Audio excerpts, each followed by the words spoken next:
एक लड़का जिसे इतिहास का अध्ययन करने का बेहद शौक था, गलती से अपनी अलमारी में टाइम ट्रेवल का रास्ता खोज लेता है। वह कुछ चोरों के साथ मिलकर करोड़ों साल की इतिहास और सभ्यता की यात्रा पर निकल पड़ता है।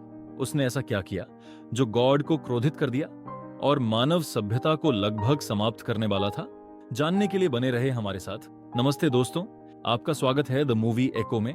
आज हम बात करेंगे 2024 की एक adventure fantasy movie time bandits के बारे में। कहानी की शुरुआत केविन नाम के एक लड़के से होती है, जिसे इतिहास का अध्ययन करने का बेहद शौक था। उसकी सबसे प्रिय चीज किताबें पढ़ना और हिस्टोरिकल चीजों का अध्ययन करना था। उसके कमरे में विभिन्न देशों के प्राचीन अवशेषों के मॉडल सजे हुए थे। केविन का इतिहास के प्रति जुनून उसे उसके साथी बच्चों से अलग बनाता था। उसके परिवार वाले भी अक्सर उसकी भावनाओं को अनदेखा कर देते थे। एक रात केविन ने अलमारी से अचानक अजीब सी आवाज सुनी। थोड़ी ही देर में 5 अजीब पोशाक वाले लोग कमरे में घुस आए। वह टाइम ट्रेवल से केविन के कमरे में पहुंचे, क्योंकि उसका अलमारी भी उन द्वारों में से एक था। फिर उन्होंने एक नक्शा निकाला और योजना बनाने लगे। उनके बातों से केविन को पता चला कि ये 5 लोग चोर हैं, पर वे साधारण सोने चांदी या खजाने की तलाश में नहीं थे, बल्कि वे गॉड के पास रखा हुआ नक्शा चुराने का प्लान था। वह नक्शा सभी अंतरिक्ष समय के द्वारों का विवरण देता था, जिससे गॉड की पकड़ से बचा जा सके। ठीक उस क्षण जब केविन और भी जानने को उत्सुक था, अलमारी से जोरदार धमाका हुआ और गॉड प्रकट हो गए। गुस्से से उसने चोरों से नक्शा वापस करने का आदेश दिया। हालांकि चोर डर के मारे कांप रहे थे, फिर भी वे नक्शा वापस करने से इनकार कर दिए। गॉड के बढ़ते गुस्से को देखकर एक चोर ने पीछे की दीवार पर धक्का दिया, जो कि नक्शे पर एक एग्जिट के रूप में अंकित था। वे सब नीचे कूद पड़े। केविन भी उस रोमांच में शामिल होना चाहता था। उसने भी उस द्वार में कूदने का फैसला किया। इस तरह केविन का टाइम ट्रेवल पर आधारित रोमांचक सफर शुरू हो गया। कुछ समय के बाद सब लोग एक बड़े जहाज पर उतर गए। केविन ने चारों ओर देखा और दूर आकाश में उड़ते डाकू के झंडे, जिसे देखकर उसे तुरंत समझ में आया कि यह मकाऊ का युग है। समुद्री डाकू और अंग्रेज नौसेना संघर्ष में लगी हुई थी। केविन चोरों को बताने लगा कि वे इस वक्त कहां पर है। चोरों के साथ भागते हुए केविन एक जहाज के गोपनीय डिब्बे में छिप गया। उन्होंने देखा कमरा खजानों से भरा हुआ था। चोर खजाना लूटने में व्यस्त हो गया। तभी एक महिला अधिकारी गुस्से में उस डिब्बे में घुस आई। वह महिला जेनिस थी और सैनिकों ने उन्हें घेर लिया। केविन को उसकी बात का कुछ मतलब समझ में नहीं आया, लेकिन अजीब बात यह चोरों को उनकी बात समझ आ रही थी।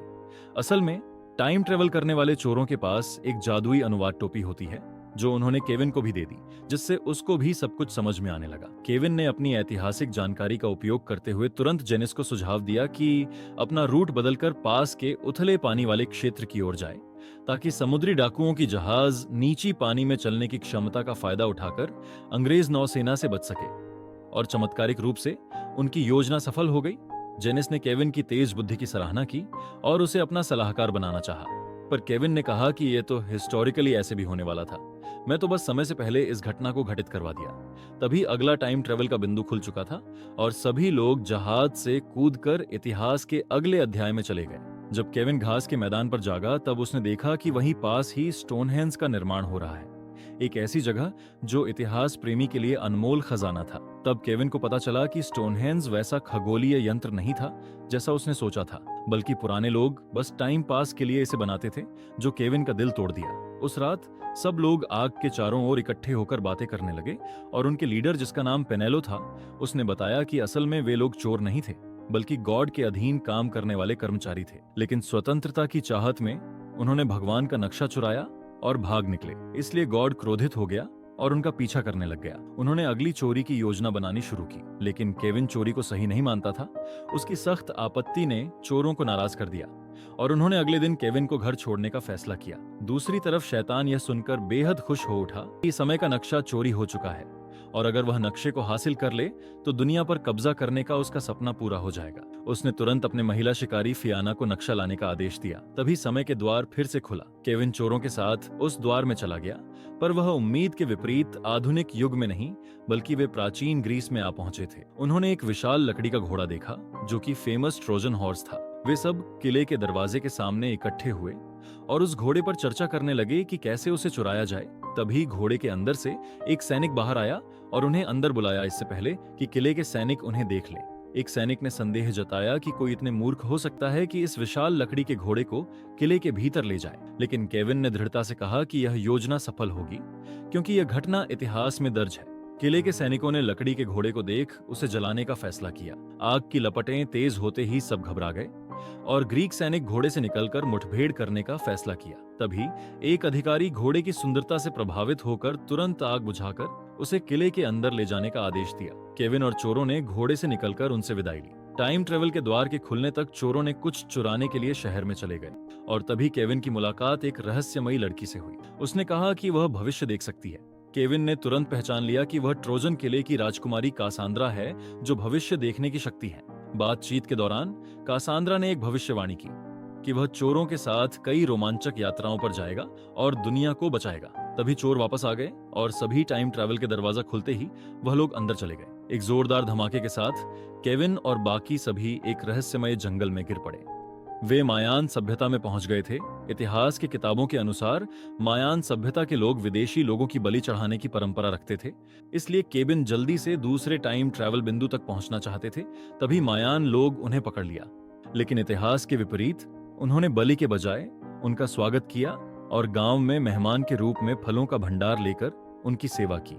फिर वे रानी के पिरामिड पहुंचे, जहां रानी ने उनका स्वागत और भोज का आयोजन किया। इस बीच पेनेलो का ध्यान केवल खजाना चुराने पर था, लेकिन उसे कोई मौका नहीं मिला। तभी रानी खुद उन्हें खजाना दिखाने ले आई, जिससे चोरों की आंखों में चमक आ गई। पेनेलो ने चुपके से एक खजाना चुरा लिया, लेकिन केविन ने तुरंत देख लिया और उसे खजाना वापस रखने को कहा। उसने पेनेलो से कहा कि मायान लोग पहले बलि के पात्रों को भरपूर भोजन खिलाते हैं, फिर उन्हें भव्य पोशाक पहनाकर पिरामिड के ऊपर ले जाकर बलि देते हैं। उसी पल रानी ने उनको पिरामिड के ऊपर बुलाया। डर के मारे हुए अगले समय यात्रा बिंदु की ओर भागे और वे एक खड़ी चट्टान के किनारे जा पहुंचे। जल्द ही गांव के सैनिक उन्हें पकड़कर वापस रानी के पिरामिड में ले आया। जैसे जैसे समारोह आगे बढ़ा, रानी ने एक चाकू निकाला और सबके सामने रखा, पर वह बलि देने के लिए नहीं, बल्कि अपने मेहमानों को फल काट कर खिलाने के लिए था। असल में मायान इंसानों की बलि नहीं चढ़ाते थे, बल्कि मकई की बलि देते थे। इंसानी बलि की कहानियां अन्य जनजातियों द्वारा फैलाई गई अफवाहें थीं। अंततः सभी ने विदा ली और चट्टान से कूदकर अगले समय बिंदु की ओर बढ़ गए। इस बार वे एक बेडरूम में पहुंचे, जो कि केविन का बेडरूम था। केविन को तुरंत समझ आ गया कि अब चोरों से अलविदा कहने का समय आ गया है। उसने दिल से उन्हें धन्यवाद दिया कि उन्होंने उसे इस जादुई साहसिक यात्रा पर ले गए। चोर भी उदास थे, लेकिन तभी बाहर एक बड़ी चट्टान अचानक फट गई और महिला शिकारी फियाना उसमें से बाहर निकली और केविन के घर में घुस गईं। केविन के माता पिता को एहसास हुआ कि कुछ गड़बड़ है। वे पीछे मुड़े और तभी फियाना आग की लपटें फेंकते हुए दोनों को कोयले के टुकड़ों में बदल दिया। लाल रोशनी देखकर वह लोग बाहर आए। पेनेलो ने तुरंत समझ लिया कि यह एक दानव का काम है, लेकिन केविन को कुछ समझ में नहीं आ रहा था। तभी फियाना अचानक प्रकट हुई और आग की लपटें फेंकते हुए फिर से हमला कर दिया। सभी जल्दी से बेडरूम की ओर भागे। अलमारी में स्थित समय के द्वार का उपयोग करके बच निकलने की कोशिश की। केविन ने ठान लिया कि वह अपने माता पिता को बचाने के लिए अतीत में जाएगा। इसी तरह केविन फिर से चोरों के समूह के साथ समय के द्वार से होकर चला गया। फियाना एक कदम पीछे रह गई और वह काली अंधेरी अलमारी को गुस्से भरी आंखों से देखती रह गई। अगर आप अब तक इस वीडियो को एंजॉय कर रहे हो तो प्लीज इस वीडियो को लाइक, कमेंट, शेयर और साथ ही चैनल को सब्सक्राइब करना ना भूलें। इसी बीच गॉड स्वर्ग पर लौट आया था। समय के नक्शे के खो जाने के कारण वह अत्यंत चिंतित था, क्योंकि यदि इसका उपयोग करते समय कोई गलती हो गई तो यह समय में अव्यवस्था और असंतुलन पैदा कर सकती है। इसलिए उन्होंने अपने सहायक के साथ मिलकर अपना नवीनतम प्रोजेक्ट शुरू कर दिया। गॉड ने उस खूबसूरत नक्शे को देखते हुए यह बात गोपनीय रखने की हिदायत दी, लेकिन यह सब पास खड़ा एक कर्मचारी ने देख लिया था। वे लोग समय के दरवाजे से प्रागैतिहासिक युग में पहुंच चुका था। यह घना जंगल खतरों से भरा हुआ था, जहां भयंकर प्राचीन जीव छिपे हुए थे। समूह ने तुरंत अंदाजा लगा लिया कि फियाना का मकसद क्या था। निश्चित रूप से उसे शैतान ने समय का नक्शा चुराने के लिए भेजा था। इसलिए वे अब और देर नहीं करना चाहते थे और तुरंत अगला रास्ता खोजने के लिए खड़े हो गए। लेकिन तभी एक विशाल पक्षी ने उनके ऊपर हमला कर दिया। पूरा समूह डर के मारे तेजी से खुले हुए मार्ग की ओर भागा। जैसे ही वे उसमें घुसे, वे एक नई समय स्थान की गहराई में गिर पड़े। दूसरी ओर महिला शिकारी फियाना, जो केविन की खुशबू से प्राचीन ग्रीस के युग में आ गई थी, लेकिन उसने गलती से केविन की जगह किसी और का कपड़ा उठा लिया था। तो आखिर वह किसका पीछा कर रही थी? असल में केविन की छोटी बहन सफ्रॉन ने भी अपने माता पिता और बड़े भाई के गायब होने का रहस्य जान लिया था। वह अकेले ही केविन के अलमारी के रहस्य में कूद पड़ी और विभिन्न दुनियाओं में भटकने लगी, उसी मार्ग का अनुसरण करते हुए जिसे केविन ने पहले अपनाया था। वहीं फियाना, जो गलत कपड़ा ले आई थी, अब पूरे ब्रह्मांड में सफरॉन का पीछा कर रही थी। इसी बीच केविन और उसकी टोली 1929 के न्यूयॉर्क शहर में पहुंचे। वहां उन्होंने उच्च वर्ग के शानदार जीवन का अनुभव किया और अमेरिका के महामंदी के दौर को अपनी आंखों से देखा। अन्य गैंगों ने कुछ सदस्यों को पकड़ लिया और उन्हें मारने की धमकी दी। पेनेलो समय रहते अपने साथियों को बचा लिया। इसके बाद उन्होंने तय किया कि अब यहां ज्यादा समय नहीं बिताना चाहिए और वे एक अन्य युग में प्रवेश करने के लिए तैयार हो गए। दूसरी ओर फियाना ने आखिर सफरोन को पकड़ लिया, लेकिन जब उसे पता चला कि सफरोन लक्ष्य नहीं है तो उसने उसे छोड़ दिया और केविन के तलाश में निकल पड़ी। केविन और उसकी टोली एक नई दुनिया में प्रवेश कर गई, एक भव्य महल जिसमें सुंदर गार्डन थे, जहां उस युग के लोगों की वास्तुकला और पोशाकों की झलक स्पष्ट थी। संभवतः यह राजा का युग था, क्योंकि शाम को उन्होंने एक बड़े पार्टी में भाग लिया। जब वे स्वादिष्ट भोजन और नृत्य में लीन थे तो उन्हें यह एहसास नहीं हुआ कि खतरे की घड़ी उनके करीब है। फियाना ने केविन को ढूंढ लिया। जैसे ही उन्होंने फियाना को दिखा, वहां से भागने लगे। सौभाग्य से एक नया द्वार तुरंत सामने आ गया। बिना कुछ सोचे समझे वे उस द्वार में कूद पड़े और वे आइस एज में पहुंच गए। तभी उसने किसी को उनकी तरफ आते हुए देखा। वो थी उसकी छोटी बहन सैफरन। अपनी बहन को एक विशाल मैमथ पर सवार होकर अपनी ओर आते हुए देखकर अचानक वह बेहोश हो गया। जब उसे होश आया तो सैफरन उसे मैमथ पर बिठाकर अपने ठिकाने पर ले जा चुकी थी। सैफरन की बातों से केविन को पता चला कि वह अब आइस एज के दौर में था। यहाँ के निवासी नियंत्रथल थे। इस दौरान उन्होंने सैफरन की देखभाल की। अपनी बहन को इन आदिवासियों के साथ घुलते मिलते देख केविन को बहुत आश्चर्य हुआ।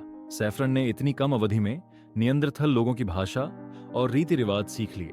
उसने केविन को बताया कि वह इस युग में पहले से ही 3 साल बिता चुकी थी। इन 3 वर्षों में उसने लगातार समय मार्ग का द्वार खोजने की कोशिश की, लेकिन उसे कोई सफलता नहीं मिली। केविन सैफरन को अपने साथ ले जाना चाहता था, लेकिन उसे कबीले के मुखिया और अन्य निवासियों ने रोक दिया। असल में वे सैफरन को अपने परिवार का हिस्सा मान चुके थे।